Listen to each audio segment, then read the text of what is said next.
सदिश बीजगणित प्रश्नावली में अभी तक हमने सदिश की परिभाषा, सदिश के प्रकार, सदिश का ज्यामितीय रूप किस प्रकार का होता है, इसके साथ में हमने सदिशों पर संक्रियाओं का भी अध्ययन कर लिया, जैसे योग संक्रिया और अंतर संक्रिया। अब देखो, योग संक्रिया में तो कुछ नियम है, जैसे संवर्त नियम है, योज्य प्रतिलोम है, तत्समक है।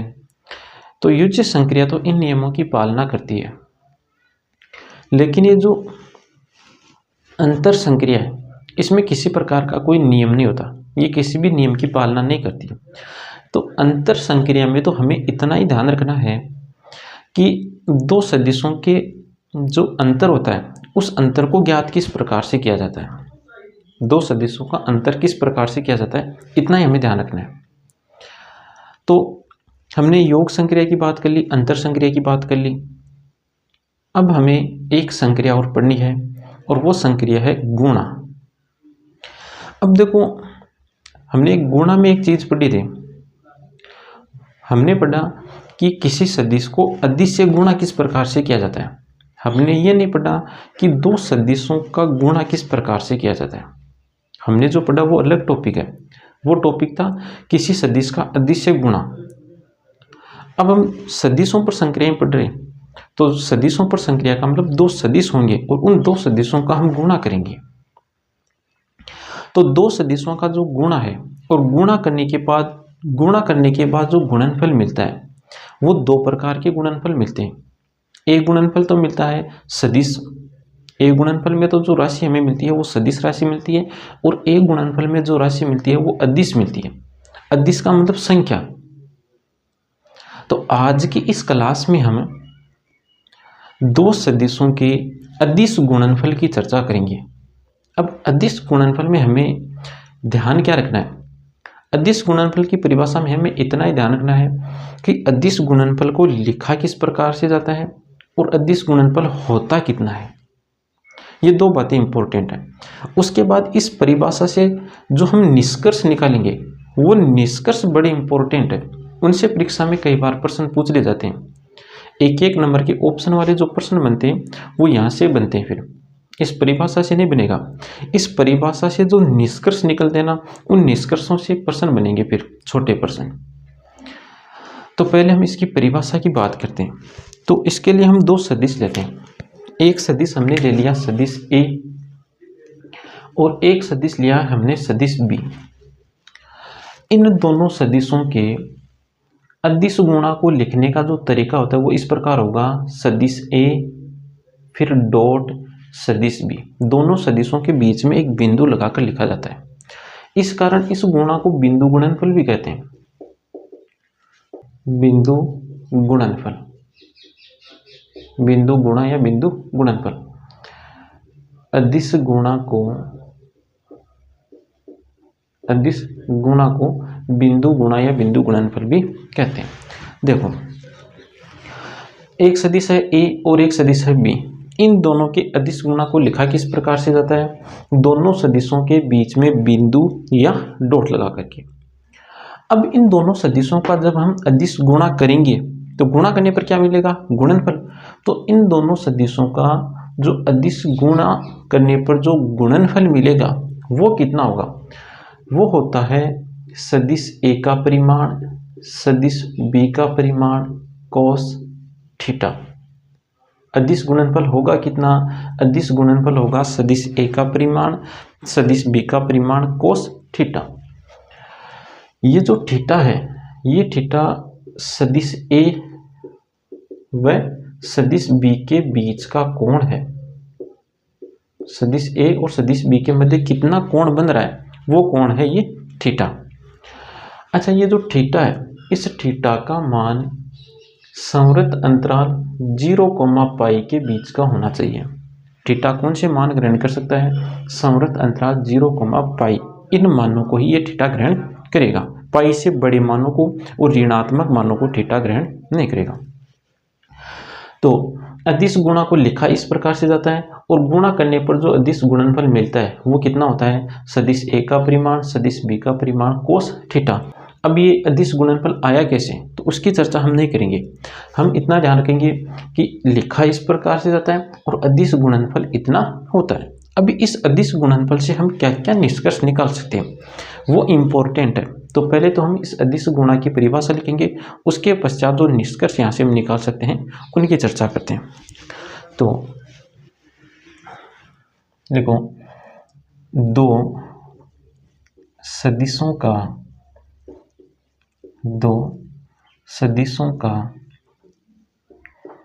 अदिश गुण, दो सदिशों का अदिश गुण माना सदिश ए तथा सदिश बी, इसको उठा दो, सदिश ए तथा सदिश बी के अदिश गुणा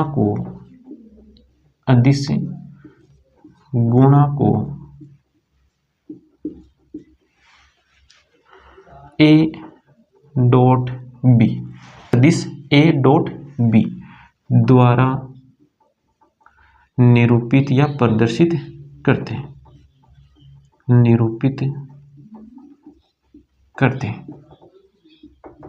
तथा इनका अदिश गुणनफल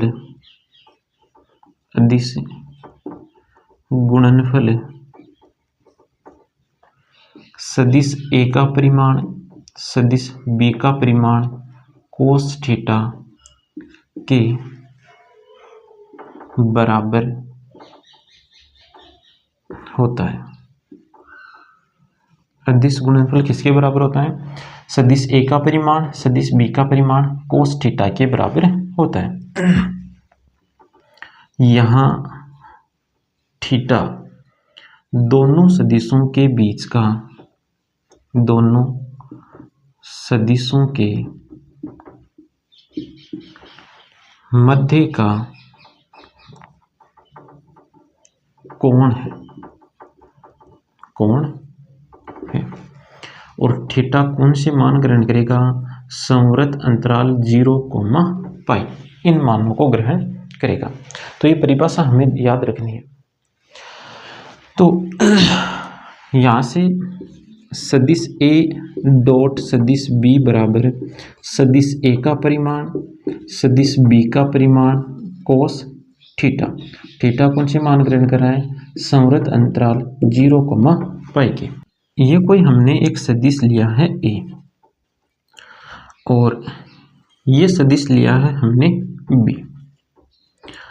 अब इन दोनों सदिशों का हम गुणा कर रहे हैं, अदिश गुणा कर रहे हैं। तो जब दो सदिशों का अदिश गुणा करते हैं, अब हम ज्यामितीय निरूपण की बात कर रहे हैं, तो अदिश गुणा करने के लिए दोनों सदिशों को हमें सह आदिम सदिश बनाना पड़ेगा। सह आदिम सदिश बनाने का मतलब इन दोनों सदिशों का प्रारंभिक बिंदु हमें एक बनाना होता है। अब प्रारंभिक बिंदु एक कैसे बनाएं? तो देखो, यहाँ पर जो हम सदिश पढ़ते हैं वो पढ़ते हैं स्थानांतरित सदिश।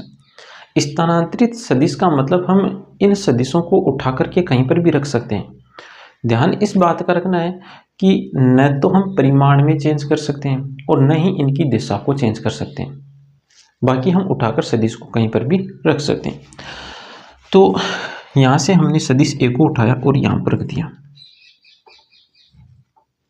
फिर सदिश बी को उठाकर ए के ऊपर इस प्रकार रखेंगे कि बी का प्रारंभिक बिंदु ए के प्रारंभिक बिंदु पर आ जाए। तो ये है सदिश बी। अब देखो, इन दोनों सदिशों के बीच में दो कोण बन रहे हैं। एक कोण तो बन रहा है ये और एक कोण बन रहा है ये। इन दोनों कोणों में से हमें कौन सा कोण लेना है? तो परिभाषा में देखो, थीटा का जो मान है, ये थीटा का मान 0 के बराबर, 0 से बड़ा, पाई के बराबर और पाई से छोटा, मतलब थीटा का मान 0 के बराबर है वो चलेगा, पाई के बराबर है वो भी चलेगा, और 0 और पाई के बीच का वो भी चलेगा, लेकिन 0 से छोटा और पाई से बड़ा मान नहीं चलेगा। तो इस साइड में जो कोण बन रहा है ये तो पाई से बड़ा कोण है, मतलब 180 डिग्री से बड़ा कोण है। इसका मतलब ये वाला कोण हम नहीं ले सकते, हमें कोण लेना है ये। तो ये वाला कोण लेंगे हम थीटा। तो इस प्रकार का ज्यामितीय निरूपण बनता है इसमें इतना ही ध्यान रखना ज्यामितीय निरूपण में। अब देखो यहाँ से निष्कर्ष हम क्या क्या निकाल सकते हैं। तो पहला निष्कर्ष देखो,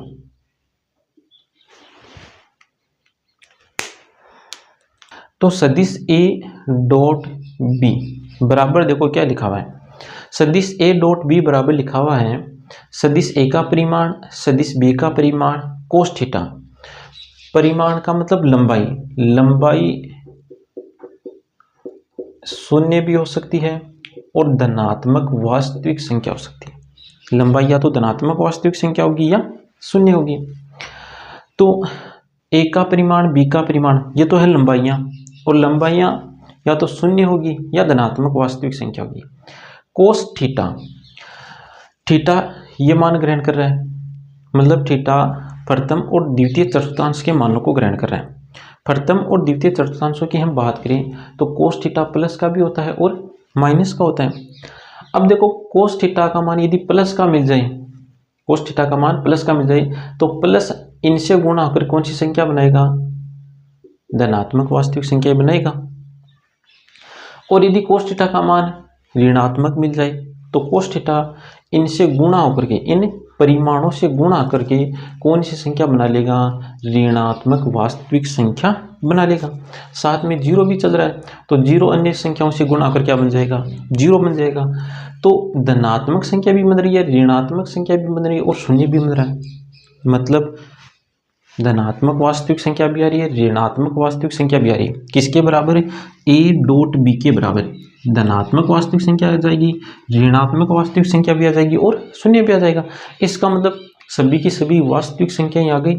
तो सदिश ए डॉट बी बराबर क्या मिलता है, एक वास्तविक संख्या मिलती है। तो पहला निष्कर्ष तो ये निकला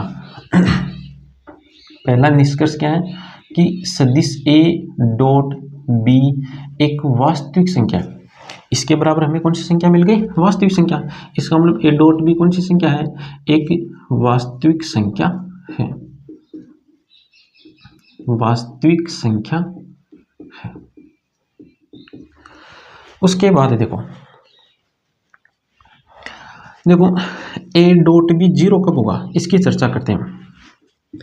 ए डॉट बी शून्य कब होगा, तो शून्य देखो जब इनमें से या तो सदिश ए का परिमाण शून्य हो जाए तब ये पूरा शून्य बन जाएगा और ए डॉट बी बराबर क्या मिल जाएगा, हमें शून्य मिल जाएगा, या सदिश बी का परिमाण शून्य हो तब भी ए डॉट बी बराबर क्या आ जाएगा, शून्य आ जाएगा, या क्या हो कोस थीटा बराबर शून्य हो, कोस थीटा बराबर क्या हो, शून्य हो। तो कोस थीटा शून्य हो जाएगा तो इन संख्याओं से गुणा कर ए डॉट बी बराबर क्या बना देगा, शून्य बना देगा।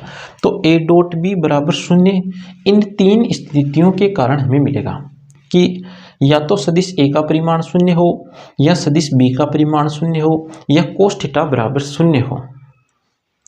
अब देखो ए का परिमाण शून्य कब होगा, जब ए शून्येतर सदिश होगा। ए कौन सा सदिश हो, एक शून्य सदिश हो, सॉरी शून्येतर नहीं, शून्य सदिश हो, अर्थात सदिश ए किसके बराबर आ जाए, शून्य सदिश के बराबर आ जाए। सदिश बी का परिमाण शून्य कब होगा, जब सदिश बी शून्य सदिश हो जाए, जब सदिश बी क्या हो जाए, एक शून्य सदिश हो जाए। और कोस थीटा जीरो कब होगा, देखो थीटा के इन मानों में देखो कोस थीटा जीरो कहाँ पर होता है, पाई बट्टा 2 पर थीटा का मान क्या हो जाए, पाई बट्टा 2। अब देखो यहाँ से प्रश्न क्या पूछता है, यहाँ से प्रश्न ये आएगा कि सदिश ए भी शून्य सदिश नहीं है और सदिश बी भी शून्य सदिश नहीं है, सदिश ए भी शून्य सदिश नहीं है। ध्यान से समझना इस बात को कि सदिश ए भी शून्य सदिश नहीं है, सदिश बी भी शून्य सदिश नहीं है, फिर भी ए डॉट बी बराबर शून्य है, फिर भी ए डॉट बी बराबर क्या है, शून्य है। देखो यहाँ पर ए भी शून्य सदिश नहीं है और बी भी शून्य सदिश नहीं है, इसकी जगह एक शब्द का प्रयोग करेगा और वो शब्द है शून्येतर शब्द। शून्येतर का मतलब है शून्य के अलावा होंगे वो सदिश। देखो इस प्रकार लिखा हुआ होगा, सदिश ए तथा सदिश बी शून्येतर सदिश हैं, शून्येतर सदिश हैं। इस डब्बे वाली बात की जगह ये लाइन लिखी हुई मिलेगी हमें, सदिश ए तथा सदिश बी शून्येतर सदिश हैं। शून्येतर का मतलब होता है शून्य के अलावा। इस शून्येतर का मतलब क्या है, शून्य के अलावा। तो सदिश ए और सदिश बी शून्य सदिश शून्येतर सदिश है, मतलब शून्य के अलावा सदिश है। फिर भी ए डॉट बी बराबर क्या है, शून्य। तो इसका कारण क्या हुआ, तो इसका कारण ये हुआ कि थीटा क्या है, थीटा का मान π/2 है। अब ऑप्शन में भी ये लिखा हुआ नहीं मिलेगा, थीटा का मान π/2 है, ये बात लिखी हुई हमें नहीं मिलेगी। वहाँ पर हमें ऑप्शन इस प्रकार के मिलेंगे, जैसे ए और बी संरेख सदिश हैं, ए और बी सदिश ए व सदिश बी विपरीत सदिश हैं। तीसरा ऑप्शन इस प्रकार आ जाएगा, सदिश ए व सदिश बी लंबवत सदिश हैं, लंबवत सदिश है। चौथा ऑप्शन आ गया इनमें से कोई नहीं। इस प्रकार ऑप्शन मिलेंगे हमें। तो थीटा का मान π/2 है। तो देखो जब थीटा का मान π/2 होगा तो यहाँ पर देखना इन सदिशों का ये ज्यामितीय निरूपण कुछ इस प्रकार का दिखेगा फिर।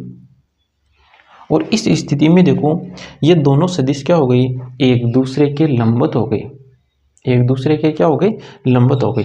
तो हमें ऑप्शन कौन सा टिक करना है, ऑप्शन नंबर 3। तो सदिश ए तथा सदिश बी शून्येतर सदिश हैं, तब फिर सदिश ए तथा सदिश बी शून्येतर सदिश हैं, फिर भी ए डॉट बी बराबर शून्य। इसका मतलब क्या होगा, इसका मतलब ये होगा कि सदिश ए और सदिश बी दोनों लंबवत सदिश है, परस्पर क्या है, लंबवत सदिश है। तो दूसरा पॉइंट ये हुआ। अब इसको लिखते हैं हम,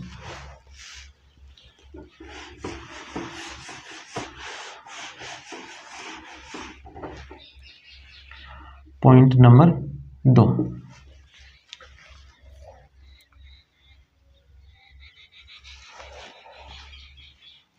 सदिश ए व सदिश बी शून्येतर सदिश। शून्येतर सदिश का मतलब शून्य सदिश के अलावा सदिश की बात हो रही है, शून्येतर सदिश हैं, तब ए डॉट बी बराबर शून्य, तब ए डॉट बी बराबर शून्य यदि और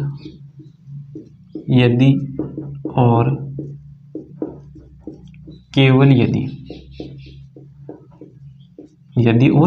यदि सदिश ए लंबवत है सदिश बी के।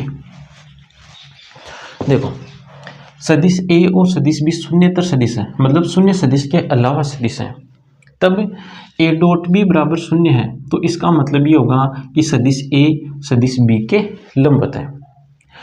और यदि सदिश ए सदिश बी के लंबवत है तो इसका मतलब क्या होगा कि ए डॉट बी बराबर क्या है, शून्य। देखो यदि और केवल यदि वाला जो कथन होता है उससे पहले जो कथन लिखा होता है और उसके जो बाद कथन लिखा होता है, तो पहले वाला कथन यदि सत्य है तो बाद वाला कथन भी सत्य होगा, यदि बाद वाला कथन सत्य है तो पहले वाला कथन क्या होगा, सत्य होगा। तो यदि ए डॉट बी बराबर शून्य है तो ए और बी लंबवत होंगे, और ए और बी लंबवत है तो ए डॉट बी बराबर क्या होगा, शून्य होगा। तो यह है पॉइंट नंबर 2। अब देखो अगला पॉइंट देखते हैं।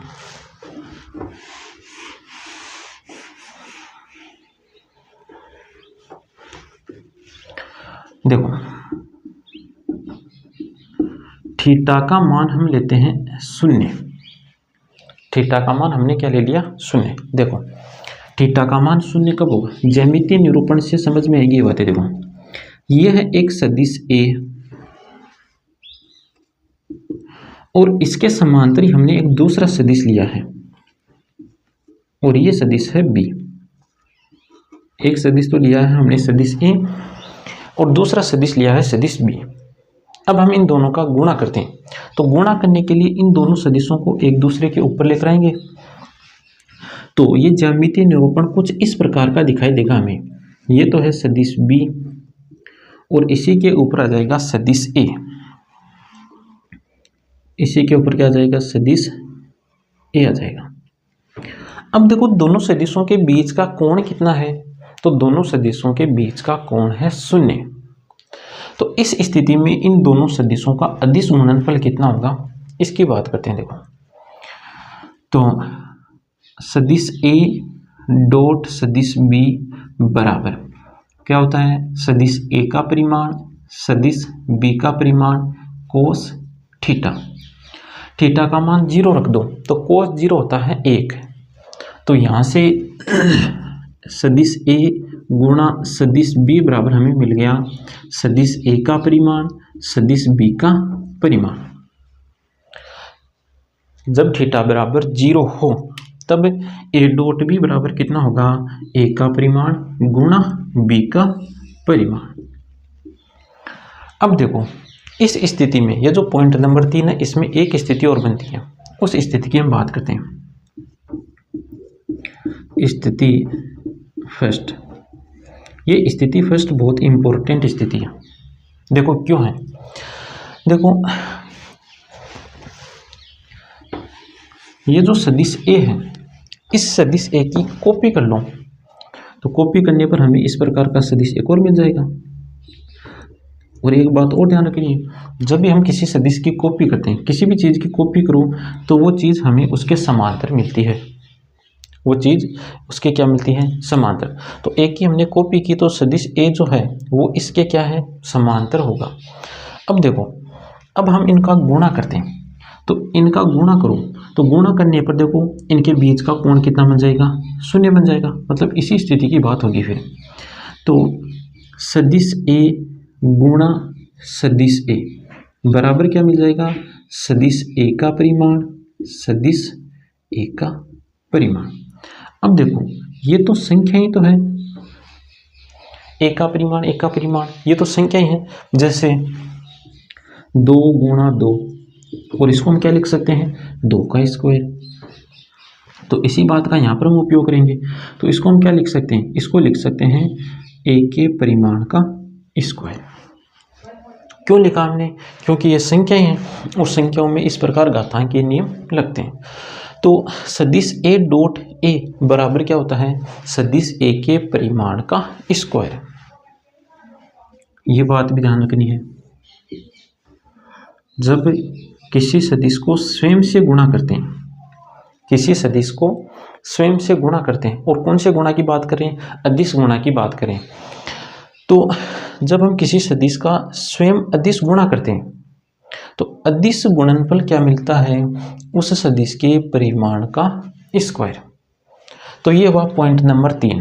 अब हम बात करते हैं अगले पॉइंट की।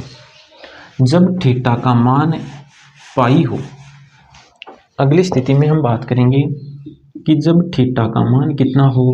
पाई हो। तो सदिश ए डॉट सदिश बी बराबर होता है सदिश ए का परिमाण सदिश बी का परिमाण कोस थीटा। अब थीटा की जगह पाई रख दो, कोस पाई, और कोस पाई का मान होता है -1। तो यहाँ से हमें सदिश ए डॉट सदिश बी बराबर मिल जाएगा -1 का परिमाण गुणा बी का परिमाण, माइनस गुणा सदिश ए का परिमाण गुणा सदिश बी का परिमाण। अब देखो इसी में भी एक स्थिति बनती है, जैसे पॉइंट नंबर 3 में हमने स्थिति लिखी है। देखो वो स्थिति क्या है?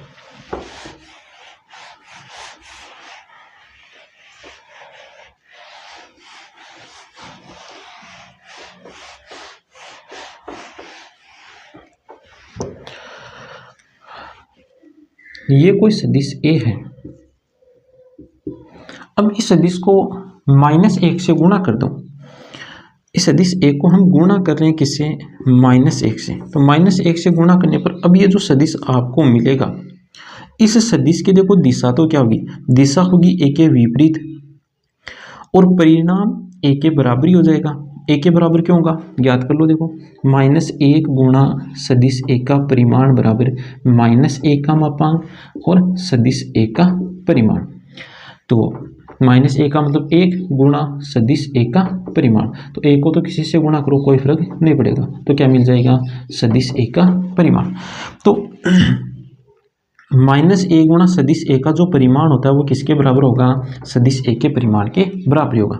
मतलब ये जो सदिश है, इस सदिश का परिमाण इस सदिश के बराबर होगा, लेकिन इसकी दिशा, इस सदिश की दिशा इस सदिश की दिशा के विपरीत होगी।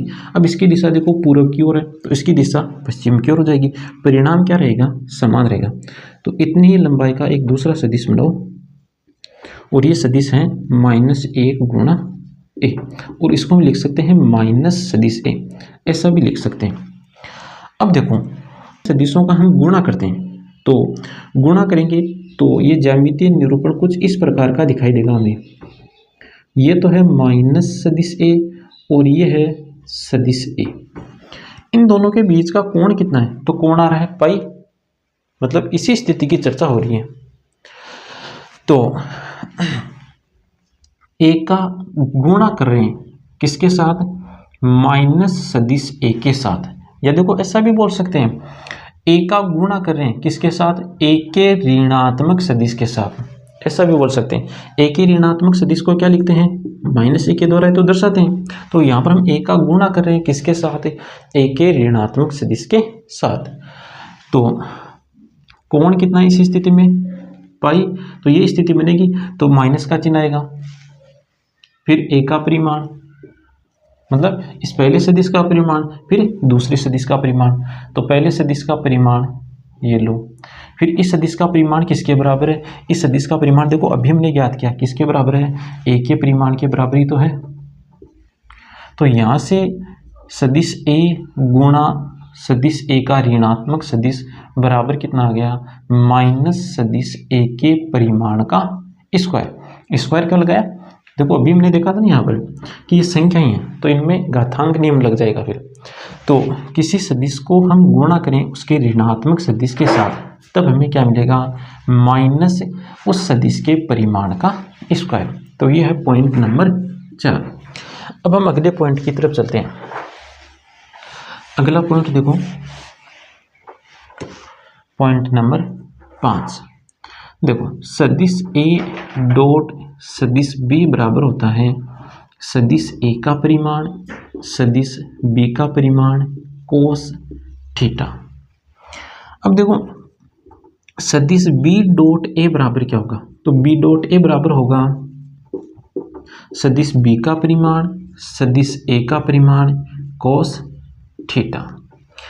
अब देखो ये संख्याएं तो हैं, ए का परिमाण बी का परिमाण, ये संख्याएं हैं, और संख्याओं में संख्याएं गुणा के लिए क्रम विनिमय नियम की पालना करती है। जैसे ए और बी कोई दो संख्याएं हैं, ए और बी दो संख्याएं, तो आप इनको ए गुणा बी लिखो चाहे बी गुणा ए लिखो, संख्याएं क्रम विनिमय नियम की पालना करती है। चाहे ए गुणा बी लिखो चाहे बी गुणा ए लिखो। अब ये भी दोनों संख्याएं, तो इसको चाहे सदिश ए का परिमाण गुणा सदिश बी का परिमाण गुणा सदिश ए का परिमाण लिखो, चाहे सदिश ए का परिमाण गुणा सदिश बी का परिमाण लिखो। तो सदिश बी गुणा सदिश ए बराबर, यहाँ पर क्रम विनिमय नियम लगेगा, तो इसको हम लिख देंगे सदिश ए का परिमाण गुणा सदिश बी का परिमाण कोस थीटा। अब देखो इन दोनों समीकरणों से, देखो इन दोनों समीकरणों से हम लिख सकते हैं सदिश ए डॉट सदिश बी बराबर सदिश बी डॉट सदिश ए। ऐसे हम क्या लिख सकते हैं, सदिश ए डॉट बी बराबर सदिश बी डॉट ए। इसका मतलब ए डॉट बी करो चाहे बी डॉट ए करो, गुणनफल क्या मिलेगा, समान मिलेगा। तो यहाँ पर देखो जब क्रम का विनिमय कर दिया तो विनिमय करने के पश्चात भी इनका परिणाम क्या आ रहा है, समान आ रहा है। इस कारण हम कहते हैं कि सदिश अदिश गुणनफल के लिए क्रम विनिमय नियम की पालना करते हैं। अदिश गुणनफल या अदिश गुणा क्रम विनिमय नियम की पालना करता है। क्रम विनिमय नियम क्या है कि ए डॉट बी करो चाहे बी डॉट ए करो, परिणाम क्या आ रहा है, समान आ रहा है, तो इसी को क्या कहते हैं, क्रम विनिमय नियम कहते हैं। चाहे ए डॉट बी करो चाहे बी डॉट ए करो। अब देखो अगला पॉइंट नंबर 6, सदिश ए गुणा सदिश बी बराबर होता है सदिश ए का परिमाण सदिश बी का परिमाण कोस थीटा। अब देखो सदिशों को हम अदिश से गुणा करा सकते हैं, सदिशों को हम अदिश से गुणा करा सकते हैं। तो हम यहाँ पर गुणा करेंगे 1 सदिश ए का परिमाण बी का परिमाण, इस अदिश से हम इस सदिश समीकरण को गुणा कर रहे हैं। तो देखो गुणा करने पर हमें क्या मिलेगा, ए डॉट बी बट्टा ए का परिमाण गुणा बी का परिमाण बराबर, इस साइड देखो बट्टे में सदिश ए का परिमाण बी का परिमाण, तो उससे ये कैंसिल हो जाएगा और क्या बचेगा, कोस थीटा बचेगा। अब इस पर लगा दो कोस इनवर्स, तो कोस इनवर्स लगाने पर हमें क्या मिलेगा, कोस इनवर्स सदिश ए गुणा सदिश बी बट्टा सदिश ए का परिमाण गुणा सदिश बी का परिमाण बराबर, इस साइड कोस इनवर्स कोस से क्या हो जाएगा, कैंसिल हो जाएगा, क्या बचेगा, केवल थीटा। तो इसका उपयोग करेंगे हम दो सदिशों के बीच का कोण ज्ञात करने में, इस सूत्र का उपयोग करेंगे हम दो सदिशों के बीच का कोण ज्ञात करने में। तो यह है पॉइंट नंबर 6। अगले पॉइंट पर आते हैं, पॉइंट नंबर 7 पर। देखो हमने अक्षों की दिशाओं में मात्रक सदिश पढ़े थे। ओ अक्ष की दिशा में मात्रक सदिश होता है आई केप, ओ वाई की दिशा में मात्रक सदिश होता है जे केप, और ओ जेड की दिशा में मात्रक सदिश होता है के केप। अब देखो यदि हम आई केप को गुणा करें जे केप के साथ, आई केप को गुणा करें किसके साथ, जे केप के साथ, तब देखो हमें क्या देखने को मिलेगा, आई केप का परिमाण जे केप का परिमाण कोस थीटा, थीटा की जगह कितना लिखें, तो आई केप और जे केप इन दोनों के बीच का कोण कितना होता है, तो आई केप तो देखो ओ अक्ष की दिशा में मात्रक सदिश है, और जे केप क्या है, वाई की दिशा में मात्रक सदिश, तो ओ अक्ष और ओ वाई के बीच का कोण कितना है, 90 डिग्री, तो आई केप और जे केप के बीच का कोण भी कितना होगा, 90 डिग्री। तो कोस 90 डिग्री या कोस पाई बटा 2, कोस पाई बटा 2 का मान होता है 0, कोस पाई बटा 2 का मान कितना होता है 0। तो ये 0 होने के कारण बराबर के इस साइड क्या बन गया, 0 बन गया, तो आई केप गुणा जे केप बराबर क्या होगा, 0 होगा। इसी प्रकार जे केप गुणा के केप बराबर भी 0 आएगा, और के केप गुणा आई केप बराबर भी क्या आएगा, 0 होगा। तो यह है अगला पॉइंट, तो इसको लिखो आई केप गुणा जे केप बराबर जे केप गुणा के केप बराबर के केप गुणा आई केप बराबर कितना होगा, 0 होगा।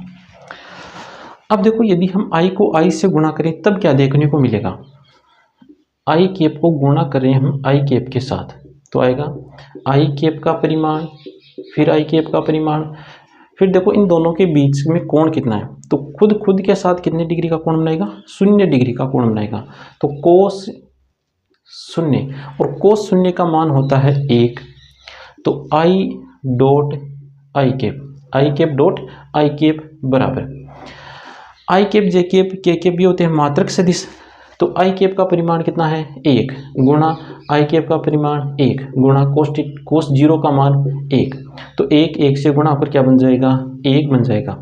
तो आई केप सॉरी आई कैप को आई कैप के साथ गुणा करने पर गुणनफल कितना मिलता है, 1 मिलता है। इसी प्रकार जे कैप को जे कैप के साथ गुणा करेंगे तब भी कितना मिलेगा, 1 मिलेगा। के कैप को के कैप के साथ गुणा करने पर भी कितना, 1 ही मिलेगा। तो आई कैप गुणा आई कैप, जे कैप गुणा जे कैप, के कैप गुणा के कैप बराबर कितना होता है, 1 होता है। दो सदिशों के अदिश गुणा से संबंधित जो भी निष्कर्ष निकलने थे उन सभी निष्कर्षों को हमने पढ़ लिया। अब यहाँ पर हमें 2 गुणधर्म पढ़ने हैं। सदिशों के अदिश गुणा से संबंधित हमें 2 गुणधर्म पढ़ने हैं। तो उन गुणधर्मों की हम बात करते हैं। इन गुणधर्मों को हमें सीधा याद रखना है। जैसे इस प्रकार लिखा हुआ है, सदिश ए गुणा सदिश बी प्लस सदिश सी, इस प्रकार लिखा हुआ है। तो इसको हम लिख सकते हैं इस प्रकार से, सदिश ए गुणा सदिश बी प्लस सदिश ए गुणा सदिश सी। अगर इस कोष्ठक के अंदर 2 से ज़्यादा सदिश भी है तो भी ये नियम लग जाएगा। जैसे यहाँ पर मान लो डी सदिश और आ गया प्लस में, तो यहाँ पर हम लिख देते प्लस ए गुणा सदिश डी। इस नियम का नाम है वितरण नियम। इस गुणधर्म का नाम क्या है, वितरण नियम। गुणा का योग पर वितरण। अगला नियम देखो, जैसे इस प्रकार लिखा हुआ है, लैम्डा ए गुणा बी, इसको हम इस प्रकार भी लिख सकते हैं, लैम्डा ए गुणा सदिश बी, और इसको हम ऐसा भी लिख सकते हैं, लैम्डा सदिश ए गुणा सदिश बी। देखो इसका मतलब क्या है, यहाँ पर लैम्डा को बी के साथ लिख लो, सदिश ए गुणा लैम्डा सदिश बी। देखो ये नियम क्या है, पहले ए का बी के साथ अदिश गुणा कर लो और उस अदिश गुणा को लैम्डा से गुणा करने पर जो रिजल्ट हमें मिलेगा वो रिजल्ट, लैम्डा को पहले सदिश ए के साथ गुणा कर लो और फिर उसको सदिश बी के साथ गुणा कर लो, और यहाँ से जो रिजल्ट मिलेगा वो लैम्डा को चाहे पहले बी से गुणा कर लो, फिर इस लैम्डा बी सदिश को ए के साथ गुणा कर लो, और यहाँ से जो रिजल्ट मिलेगा वो रिजल्ट, तो ये जो रिजल्ट मिलेंगे ये परस्पर क्या होंगे, समान होंगे। पहले आप गुणा चाहे किसी का कर लो, चाहे सदिश ए और बी का कर लो, चाहे लैम्डा ए का पहले गुणा कर लो उसके बाद बी से गुणा करा देना, या चाहे पहले लैम्डा को बी से गुणा कर दो उसके पश्चात इस लैम्डा बी का गुणा कर दो ए के साथ। जो परिणाम बनता है उस परिणाम पर कोई फर्क नहीं पड़ेगा। तो इसको ऐसा भी लिख सकते हैं, इसको ऐसा भी लिख सकते हैं। क्यों लिख सकते हैं, क्योंकि इनका परिणाम क्या होता है, बराबर होता है, इस कारण इनको हम ऐसा लिख पा रहे हैं। तो ये 2 गुणधर्म हमें ध्यान रखने। अब देखो, जब 2 सदिश घटक रूप में दे दिए जाए तब उनका अदिश गुणा किस प्रकार से करना है, इस बात को समझते हैं। देखो तो इसके लिए एक तो सदिश ले लो ए, और एक का घटक रूप इस प्रकार ले लो, x1 आई कैप प्लस y1 जे कैप। या एक काम करो, सदिश ए को इस प्रकार लिख लो, a1 आई कैप प्लस a2 जे कैप प्लस a3 के कैप, और सदिश बी इस प्रकार ले लिया, b1 आई कैप प्लस b2 जे कैप प्लस b3 के कैप। इस प्रकार हमने ये 2 सदिश ले लिए। अब हम इन सदिशों का क्या कर रहे हैं, अदिश गुणा करें या बिंदु गुणा। इस बात को ध्यान रखना, ये बात बता भी दी, अदिश गुणा को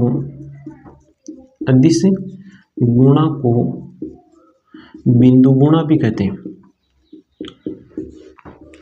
अदिश गुणा को क्या कहते हैं, बिंदु गुणा भी कहते हैं।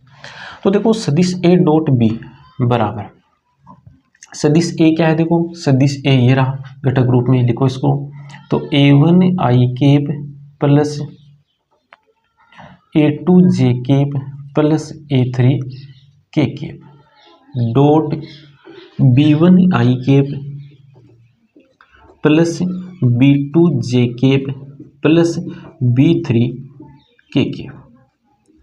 अब देखो इसका गुणा कैसे करना है, तो सदिश ए डॉट सदिश बी बराबर, अब देखो यहाँ पर हम इसको डिटेल में हल नहीं करेंगे, हम सीधा ध्यान रखेंगे कि किस प्रकार दो सदिशों का अदिश गुणा करते हैं जब सदिश घटक रूप में दिए गए। तो गुणा इस प्रकार करते हैं, संगत गुणांकों का गुणा किया जाता है और फिर उनका योग कर दिया जाता है। संगत गुणांकों का मतलब आई कैप वाले गुणांक को गुणा करना है आई कैप वाले गुणांक से, जे कैप वाले गुणांक को गुणा करना है जे कैप वाले गुणांक से, के कैप वाले गुणांक को गुणा करना है के कैप वाले गुणांक से, फिर इनके बीच में लगा देने हैं प्लस के चिन्ह। तो यहाँ पर आई कैप का गुणांक है a1, यहाँ पर आई कैप का गुणांक है b1, तो इनको गुणा कर दो तो ये हो गया a1 b1। यहाँ पर जे कैप का गुणांक है a2 और यहाँ पर है b2, इनको गुणा कर दो a2 b2। फिर के कैप वाले गुणांकों को गुणा करो तो a3 b3। अब इनके बीच में लगा दो प्लस का चिन्ह। ये होता है दो सदिशों का अदिश गुणा जब सदिश घटक रूप में दिए गए हों। तो इस बात को ध्यान रखना है, अदिश गुणा में गुणा किस प्रकार करना है, घटक रूप में आई कैप वाले गुणांक को आई कैप वाले गुणांक से गुणा करना है, जे कैप वाले गुणांक को जे कैप वाले गुणांक से गुणा करना है, के कैप वाले गुणांक को के कैप वाले गुणांक से गुणा करना है, फिर उनके बीच में किसके चिन्ह लगा देने हैं, प्लस के चिन्ह लगा देना है। यहाँ पर आई कैप जे कैप के कैप नहीं लगाना है। क्यों नहीं लगाना है, देखो ये a1 आई कैप गुणा होगा b1 आई कैप, तो ये हो जाएगा a1 b1 I cap dot I cap. अब देखो अभी हमने देखा था कि आई कैप से गुणा होकर कितना बना लेता है 1, तो क्या बचेगा a1 b1 ही बचेगा। इसी प्रकार ये गुणा होगा इससे तो ये बन जाएगा a2 b2, ये गुणा होगा इससे तो ये बन जाएगा a3 b3। बाकी देखो क्या बचेगा, a1 आई कैप जब इससे गुणा होगा तो देखो आई कैप जे से गुणा होगा और आई का जे के साथ अदिश गुणा कितना होता है 0, तो वो 0 बन जाएगा। इसी प्रकार इसको इसके साथ गुणा करेंगे तो वो भी 0 बन जाएगा। तो इस प्रकार अन्य जो पद है वो सभी क्या हो जाएंगे, 0 हो जाएगा। तो सदिश a डॉट सदिश b बराबर क्या आएगा, a1 b1 plus a2 b2 plus a3 b3। तो इस प्रकार से दो सदिशों का अदिश गुणा किया जाता है जब सदिश कौन से रूप में लिखे हुए हों, घटक रूप में लिखे हुए हों। तो आज की क्लास में इतना ही, आगे की चर्चा करेंगे हम नेक्स्ट क्लास में।